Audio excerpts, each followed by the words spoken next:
ఈ శరీరం నాదే కానీ నేను శరీరం కాదు. జడ పదార్థమైన శరీరంలో నేను శక్తిగా ఉన్నాను. ఇక్కడ నేను అంటే నా గురించి మాత్రమే చెబుతున్నానని కాదు. అందరిలో కూడా ఈ నేను అనేది ఆత్మరూపంలో ఉంది. మరియు అందరూ కూడా ఈ ఆత్మను నేను అనే అంటారు. కాబట్టి ఈ నేను అనేది అందరి గురించి చెప్తున్నట్లుగానే అర్థం చేసుకోండి. అలాగే నేను శరీరంలో ఉన్న ద్వితీయ మనసును అంటే అహం మరియు జ్ఞాపకాల పుస్తకమును వాడుతుంటాను. అది నాదే. కానీ నేను ద్వితీయ మనసును కాదు. అంటే నేను శరీరాన్ని మరియు ద్వితీయ మనసును వాడుతూ ప్రాపంచిక అనుభవాలు పొందుతూ ఆ మనసును పెంచుతూ దానికి బానిసగా మారి మానవత్వం విలువలు మర్చిపోతుంటాను. భలే భలే అందాలు సృష్టించావు అనే తెలుగు పాటలో మనిషే పెరిగి అంటే వయసు పెరిగి మనసే తరిగి అంటే మంచి తరిగిపోయి మమతే మరిచాడు మానవుడు అంటాడు. నిజానికి అహం మరియు జ్ఞాపకాల పుస్తకం కలిగి ఉన్న ద్వితీయ మనసు పెరుగుతుంది. ఆ పాట లింకును వీడియో డిస్క్రిప్షన్లో ఉంచుతున్నాను, వినండి. నేను అనబడే శక్తికి ఆకారము, సైజు, రంగు ఏమీ లేవు. ఉష్ణశక్తి, అయస్కాంత శక్తి, విద్యుత్ శక్తులకు ఏ రూపం ఉంది? మన శరీరం కూడా ప్రకృతి పదార్థాలతోనే ఏర్పడింది. వివిధ విద్యుత్ పరికరాలు పైకి వివిధ రూపాలతో ఎలా కనిపిస్తాయో అలాగే మన శరీరాలు కూడా విభిన్నంగా ఉంటాయి. కానీ ఇంట్లో ఉన్న ఫ్యాన్కు వేరే, బల్బుకి వేరే, మిక్సీకి వేరే విద్యుత్ శక్తి ఉండదు కదా. ఎలాగైతే వివిధ ఆకారాలతో ఉన్న విద్యుత్ పరికరాలన్నీ ఒకే విద్యుత్ శక్తితో నడుస్తాయో అదేవిధంగా వివిధ రంగులలో, రూపాలలో ఉన్న మనుషులందరూ ఒకే రకమైన ఆత్మశక్తిని కలిగి ఉంటారు. శరీరంలోని అంతర్గత పనులు చూసుకుంటూ ఉండే శక్తిని ప్రాణశక్తి అంటాము. కానీ మెదడులోని న్యూరాన్ కణాలలో ఉంటూ బాహ్య ప్రపంచంతో వ్యవహరించే అదే శక్తిని ఆత్మశక్తి అంటాం. ఆత్మశక్తి బాహ్య ప్రపంచంతో వ్యవహరిస్తూ ప్రపంచ అనుభవాలతో అహం అంటే నేను అనే భావాన్ని మరియు ప్రపంచ సమాచారాన్ని మరియు కోరికలను ద్వితీయ మనసులో సృష్టిస్తుంది.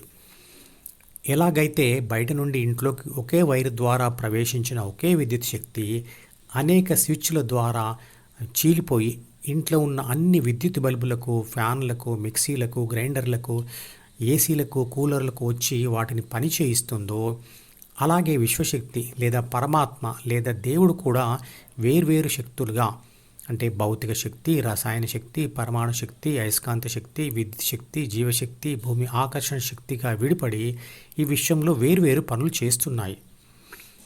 అలాగే జీవశక్తి లేదా ప్రాణశక్తి అనేక ముక్కలుగా చీలి అనేకమైన జీవుల శరీరాల్లో ప్రవేశిస్తుంది. అదే ప్రాణశక్తి మనిషి మెదడులోని న్యూరాన్ కణాలలో కూడా ప్రవేశించి ఆత్మశక్తిగా పిలువబడుతుంది.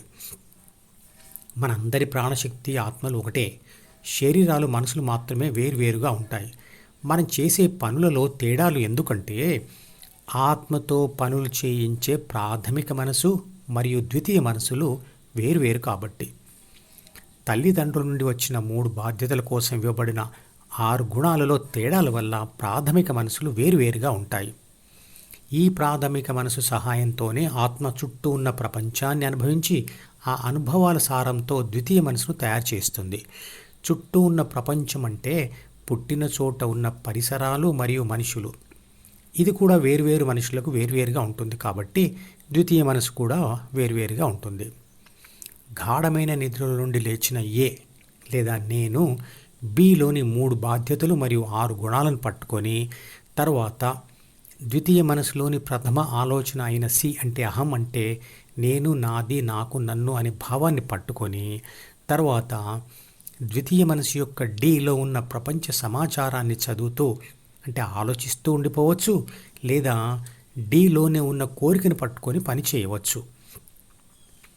ఆత్మశక్తి బాహ్య ప్రపంచపు 7 పనులు చేస్తూ అలాగే ప్రాణశక్తి అంతర్గత పనులు చేస్తూ అలసిపోయి అంటే శక్తిని కోల్పోయి గాఢ నిద్రలో కావలసిన శక్తిని తిన్న ఆహారం నుండి పొందుతాయి.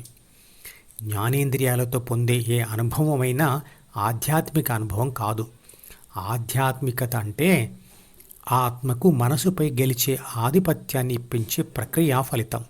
ధ్యానం చేస్తే మాత్రమే అది వస్తుంది. మధుపదం యూట్యూబ్ ఛానల్లోని ప్రతి వీడియోకి ఒక నెంబర్ ఇవ్వబడింది. 1వ నెంబర్ వీడియో నుండి మొదలుపెట్టి వరుసగా చివరి వీడియో వరకు చూస్తేనే ధ్యాన శాస్త్రం సంపూర్ణంగా అర్థమవుతుంది.